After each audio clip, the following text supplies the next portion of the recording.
Welcome to colour বার। আমি স্নেহা শুরু করছি বিনোদন জগতের স্পাইসি লেটেস্ট খবর আর গসিপ নিয়ে এন্টারটেইনমেন্ট বুলেটিন কালার বার।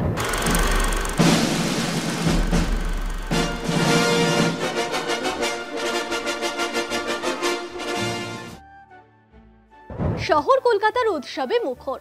পুজোর পর শীতের হাওয়া নিয়ে আবারও শহর সেজে উঠেছে। সিনেপ্রেমীদের অপেক্ষার অবসান ঘটিয়ে শুরু হয়েছে কলকাতা আন্তর্জাতিক চলচ্চিত্র উৎসব। 1947 সালে বঙ্গভঙ্গের প্রেক্ষাপটে এক প্রেমের গল্পের আরেক নাম, একটি নদীর নাম, পরিচালনায় অনিক সিং। 2002 সালে 90 মিনিটের এই ছবি তৈরি হয়েছিল ঋত্বিক ঘটকের জীবন ও কাজের অন্বেষণে। এক কথায় এই ছবি ঋত্বিক ঘটকেরই। 31তম কলকাতা আন্তর্জাতিক চলচ্চিত্র উৎসবে ছবির বিশেষ এক প্রদর্শনীর আয়োজন করা হয়।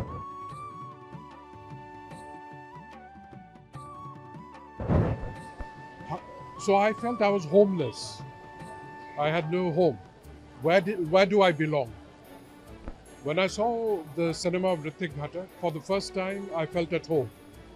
The reason why I felt at home is that he did something that is usually hidden when we tell stories. You know, stories actually they hold a very, very peculiar truth. The stories are about living and dying. Stories tell us who is to live and who is to die. Stories tell us, you know, this person should stay silent, this person should speak, this person should disappear.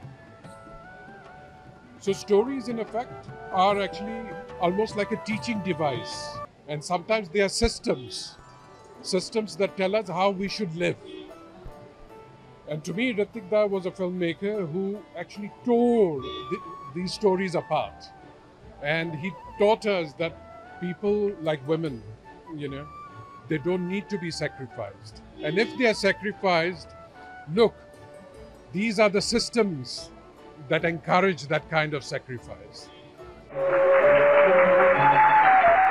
Festival নিয়ে প্রসেনজিৎকে nostalgic শোনালো।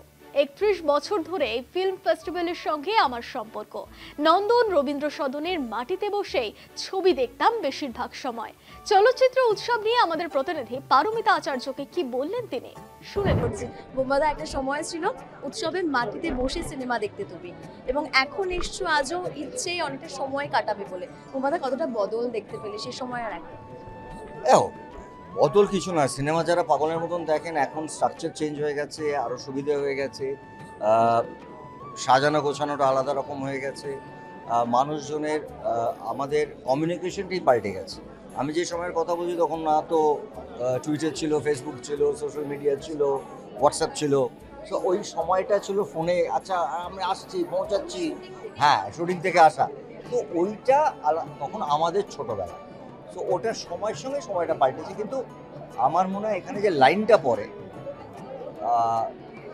ছুটির দিন হোক, আসলে আমার বারবার মনে হয় পশ্চিমবাংলার মানুষ না, গান বলি, খেলাধুলা বলি, সিনেমা বলি, এরা যেটা ভালো সেটাকে ভালো বলতে জানেন, যেটাকে আমরা বোঝদার বলি।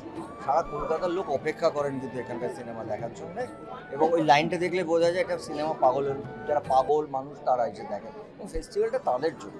এবারের উৎসবে কোন ছবি দেখলে? আমার এই মুহূর্তে এখন অবধি সেই অর্থে কোনো ছবি দেখা হয়নি, কারণ আমি কাল চলে যাব।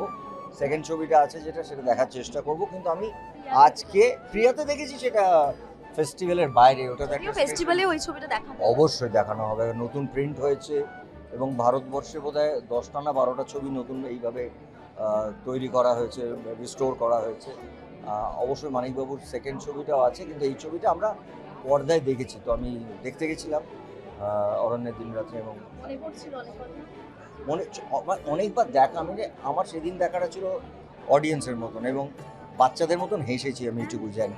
বোমাদা, পুরোনো ছবিগুলোকে রিস্টোর করা এবং উৎসবে মূল ধারার ছবিগুলোকে যেভাবে জায়গা দেওয়া হচ্ছে, তুমি কি বলবে? সব রকমের ছবি ইম্পর্টেন্ট, মানে সারা ভারতবর্ষে শোলে রিস্টোর করার জন্যে তোলপাড় চলছে। ঠিক আমাদের এখানে যেভাবে সত্যজিৎ বাবুর হোক, ঋত্বিক জেঠুর হোক, মৃণাল বাবুর, উত্তম জেঠুর, মানে এদের, কিন্তু এটা না রাতারাতি, এটার পেছনে এতটাই শ্রম এবং পারিশ্রমিক যেটা হয় এটা ধূপ করে কেউ করে উঠতে পারবে না। এটা এটা একটা অন্য প্রসেস এবং প্রচুর সময় লাগে ফ্রেম টু ফ্রেম ধরে করতে। বাট এই ধারাটা যারা করছেন তাদেরকে আমি আন্তরিক শুভেচ্ছা জানাবো এবং অভিনন্দন জানাবো, এবং আমার আন্তরিক অভিনন্দন এই জন্য যে তারা এই প্রচেষ্টাটা নিয়েছেন এবং আমাদেরও ইম্পর্টেন্ট ছবিগুলো রিস্টোর হবে বলে আমার ধারণা।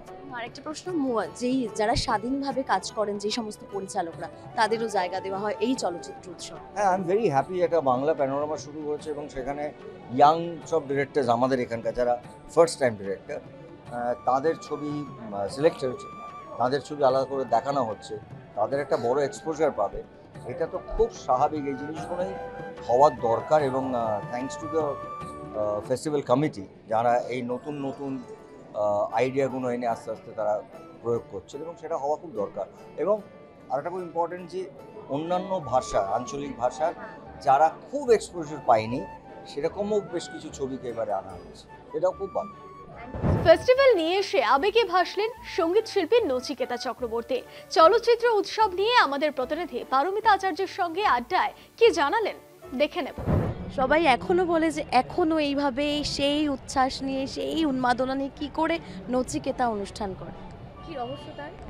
কোনো রহস্য নেই, মানুষ ভালোবাসে সেই জন্যই হচ্ছে সমস্তটাই। কালকে একক ছিল অ্যাকচুয়ালি, কালকে প্রায় 2.5 ঘন্টা গান গাইতে হয়েছে, সেই জন্য গলাটা একটু টায়ার্ড আছে। আর পরের বার আমি ইন্দ্রনীলকে বললাম যে এবারটা মিস হয়ে গেল, পরের বারটা একটু আগে থেকে বলিস তাহলে। নচিদা এখন একাই পুরো অনুষ্ঠানটা করে দিতে পারতাম, মানে আমি আর টনি থাকলে পুরো অনুষ্ঠানটা একা আমরা দুজনে মিলেই করে দেবো। ও প্রশ্ন করবে আর আমি গান গেয়ে দেবো, আমি হয়ে যায় আর কি। আজকে এমনিও টায়ার্ডও লাগছে খুব। বল নচিদা, এতগুলো স্টেজ হয়ে গেছে, এত বছর, এখন সেই আগের মতো নার্ভাসনেস কাজ করে স্টেজে ওঠার আগে? হ্যাঁ, এখনো করে, কালকেও করছিল। কালকে ও কি গান গাইছে।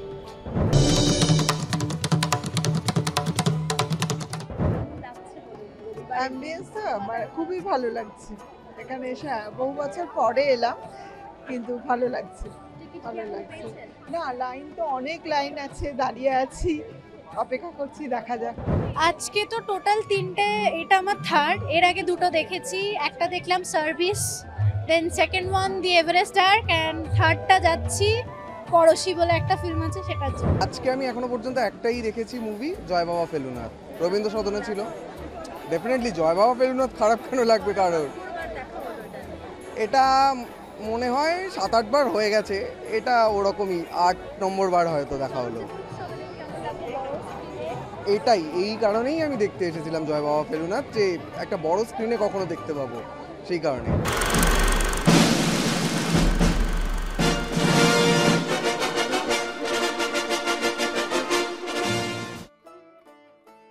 শুরু হচ্ছে কলকাতা চলচ্চিত্র উৎসব। উৎসবের সূচনা হয়েছে উত্তম কুমার ও সুচিত্রা সেন অভিনীত সপ্তপ্রদীপ প্রদর্শনের মধ্যে দিয়ে।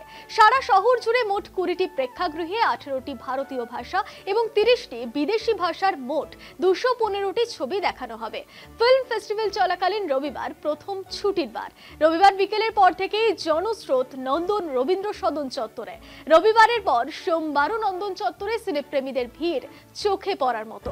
এবার নজর রাখবো অন্যান্য খবরে। ফেডারেশনের সঙ্গে আইনি লড়াই জড়িয়েছিলেন অনির্বাণ ভট্টাচার্য, পরমব্রত চট্টোপাধ্যায় সহ একাধিক অভিনেতা পরিচালকেরা। বিষয়টি হাইকোর্ট পর্যন্ত গড়িয়েছিল, জানিয়ে সমস্যার মুখে পড়তে হয়েছিল ওই 13 জন মামলাকারীকে। কলকাতা চলচ্চিত্র উৎসবে এসে পরমব্রতর মুখে শোনা গেল সম্পূর্ণ অন্য কথা। ব্যক্তিগতভাবে ফেডারেশনের সঙ্গে আর সংঘাতে যাবেন না তিনি। ফেডারেশন নিয়ে কি বললেন আমাদের প্রতিনিধি পারমিতা আচার্যকে শুনবো। প্রথম কথা বলি যে আমি বাকিদের কথা বলতে পারবো না, বাকিদের হয়ে কথা বলতে পারবো না। আমি আমার কথাটা বলতে পারি, আমি ব্যক্তিগত কথাটা বলতে পারি। যা মনোমালিন্য, যা অভিমান, যা ভুল বোঝাবুঝি, যা ঝগড়াঝাঁটি, মারামারি যা হয়েছিল না কেন, আমি বিশ্বাস করি এখন বারবারই বলেছি, আমি গত কয়েক দিন ধরে সমানে বলে চলেছি, আমি আশাবাদী যে সেটা আলোচনা এবং পারস্পরিক বোঝাপড়ার মাধ্যমেই সেটা মিটবে।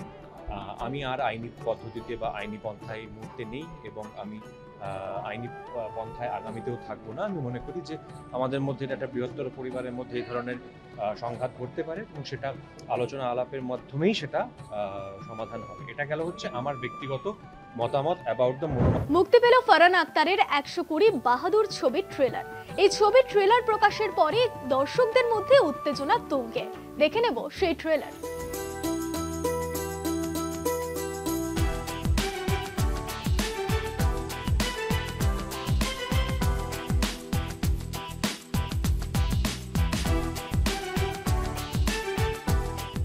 আজকের কালার বার এখানেই শেষ করছি। দেখা হচ্ছে পরবর্তী এপিসোডে। আমাদের এই স্পেশাল বুলেটিন কেমন লাগছে কমেন্ট করে জানান আমাদের ফেসবুক পেজে, ইনস্টাগ্রামে, ইউটিউবে এবং এক্স হ্যান্ডেলে। এছাড়াও ফলো করতে ভুলবেন না আমাদের website Kolkata TV online. Kolkata TV, রাত দিন 7 দিন।